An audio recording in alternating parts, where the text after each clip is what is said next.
Welcome back, everyone, to Musey's Modern Dreadfuls. Yippee-ki-yay, Musey lovers. And today I would like to, hopefully, get you an entire story. If not, it'll be a two-parter. And it's an excellent story by Ronnie 14 called I Got a Surprise Christmas Present. We didn't have time to open presents on Christmas Day. Not even on Christmas Eve. Sarah Roman and her husband Art were too busy during the holidays, and we didn't even have kids. But here we were, oppressing ourselves. All the decorations and lights had to be displayed, all the presents wrapped, a real Christmas tree carried inside. 'Tis the season to be stressed, but hey, we enjoyed it. Art and I doing our best to bring some Yuletide atmosphere to sunny Panama City Beach, Florida. I was younger than him, but it wasn't noticeable. Art still had smooth, pale skin, perfect with his white teeth, his eyes radiant and full of life, his black hair well-groomed. He had the face of a matinee idol past his prime on everything but looks. And honestly, Art still had a hot figure. His passion extended into everything, whether it be sports or poetry. Art was a true Renaissance man, and I did my best to be his Renaissance woman. He always told me he was attracted to my exotic allure. But even as a Latina with personality to spare, I was self-conscious at first. I mean, here was this most unusual, attractive man wanting me over all the thoughts and party animals this beach had to offer. The type of girls who had sexier bodies than my average untoned physique, most of whom taller than my 5'3" frame, their bleached blonde or stylized haircuts flashier than my curly brown locks, their skin flawless and without blemishes. But after those first few dates, I got over that shit, especially the first time Art and I made love. The sex sold me. The sex showed me how much he truly loved me. Our love was explosive, and Art convinced me it'd be eternal. Together, we were set for another great Christmas. But amidst the shopping sprees and the home-cooked dinners, we had to finalize our travel plans. Always a complicated process. Art's family lived overseas, and they demanded we be there this Christmas. The only problem was Art hated flying. He was old school. Like an eloquent bohemian, my husband loved books instead of TV, wine over beer. For Christmas, he preferred candles and classical music over my more conventional commercial style. And of course, Art had us travel by ship rather than plane. So we had to leave a week before Christmas, a 5-day cruise, just to get to my in-laws. Oh well, at least the liners were cheap in the winter. I just hated wasting those precious December days, wasting the holiday hype through sleep and booze. But as long as I had Art, I'd be fine, especially since we'd be getting there by Christmas Eve. Due to the schedule change, Art insisted we open our presents tonight, our last night here in Panama City before we set sail. I sure hated bucking tradition. And what was the point of Christmas Eve and day without a chance to open any damn presents? But I gave in. The temptation to open gifts early, too much to pass up. I waited and waited for 9 o'clock to roll around, more eager than an overexcited little kid. Even dressed for the occasion in my gingerbread man pajamas. Like a reclusive Scrooge, Art had been dodging me the whole day. Totally sketch city. I hadn't even gotten a kiss. Instead of helping me bake cookies, Art stayed holed up in our bedroom, alone with Mozart and a book of ghost stories. In the kitchen, I took another bite of gooey cookie, the red frosting so fresh and smooth. I looked toward the living room. The TV was off. Our Christmas tree stood tall and alive with an abundance of lights, the stocking stuffed with sweets. A Rudolph figurine smiled back at me. There was silence, except for the classical music creeping in. Art's many candles turned the living room into a Christmas crypt, but boy, was there a lot of presents. Half from me, half from Art. Our shared love captured by the many wrapped gifts surrounding the tree. But still, there was no Art. He'd been in that damn room all day avoiding me. Now my insecurities started to return, and this close to Christmas too. Getting angsty, I checked my phone. 8:55. New Year's was weeks away, but here I was, already committing to a countdown. I entered the living room. My gaze drifted over the windows to our neighbors' houses. Their glowing Santas and snowmen sliced through the cool, dark night. Smiling, I turned, and then I saw it. A huge box tucked away in the corner.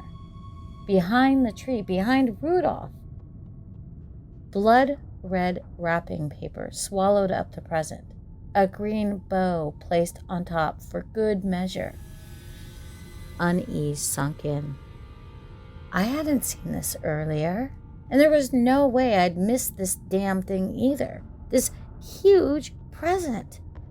One I hadn't seen nor heard Art deliver. I looked toward the hallway, toward the bedroom's closed door. Art! I yelled. What is this? Mozart was all I got back. The door stayed shut. Art! I shouted. Then Jean Autry's soothing voice grabbed me.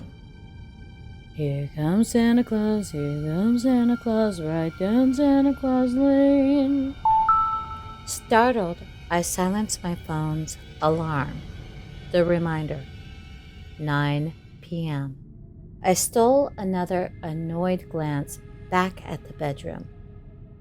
Whatever, I muttered. Curiosity joined my rising excitement.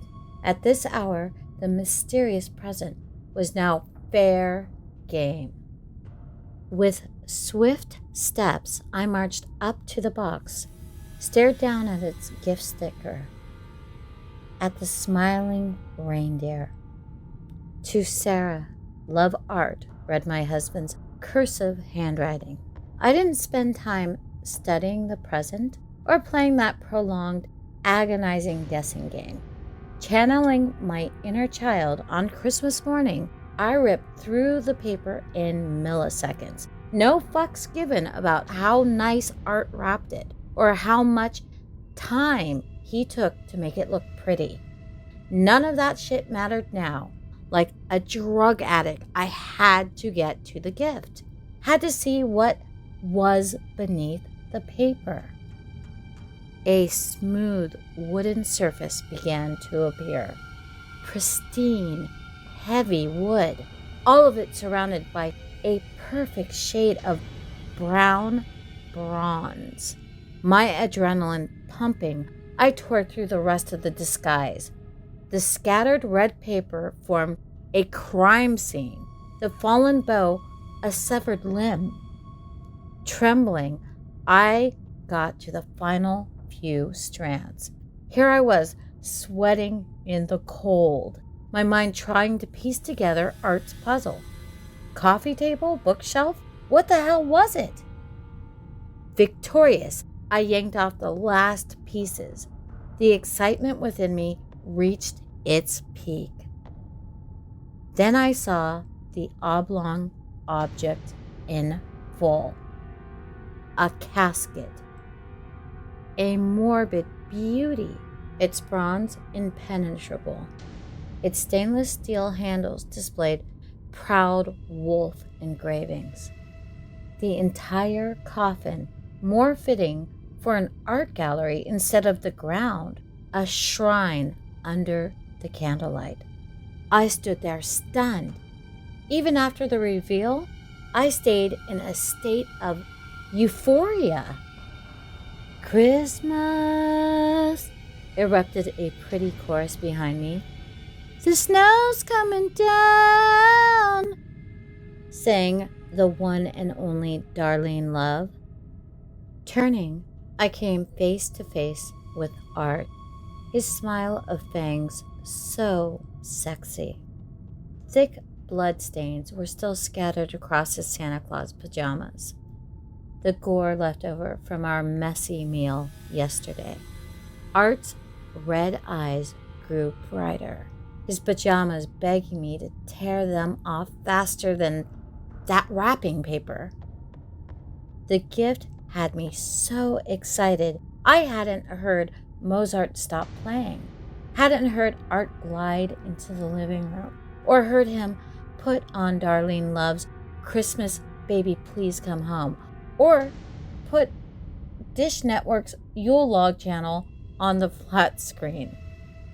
Now that my baby was here, I felt even more elation, felt my eyes change color, felt the fangs grow longer. My heart beat louder and louder. All the intense hunger stirred up inside me. You like it? Art asked me in his deep baritone. Smoldered by his stare, I nodded. It's perfect, babe. Art walked up to the casket. I got it custom made for the trip. In a confident pull, he opened its lid. It'll fit both of us, Sarah. Sunlight can't get through it at all. And he was right. The inside was spacious and comfortable, an interior filled with silk padding, room for two in this luxury hotel of caskets. Oh, wow, I said as I stepped next to him.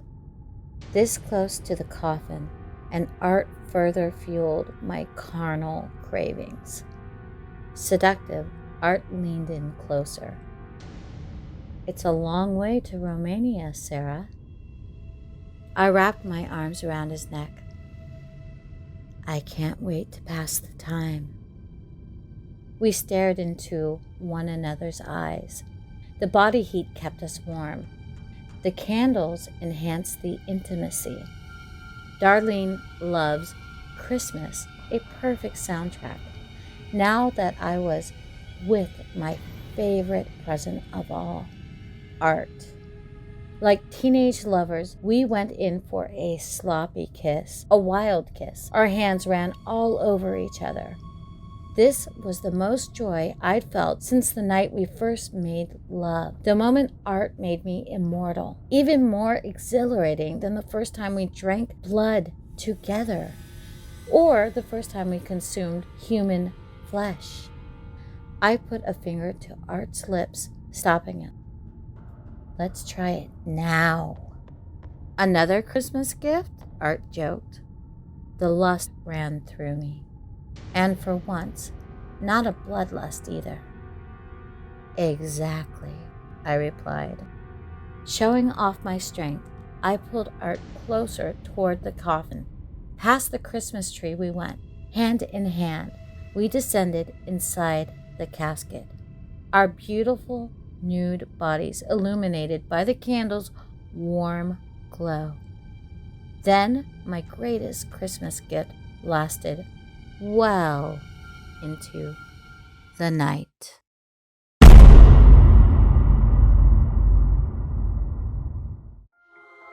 Well, that is the story of Sarah and Art.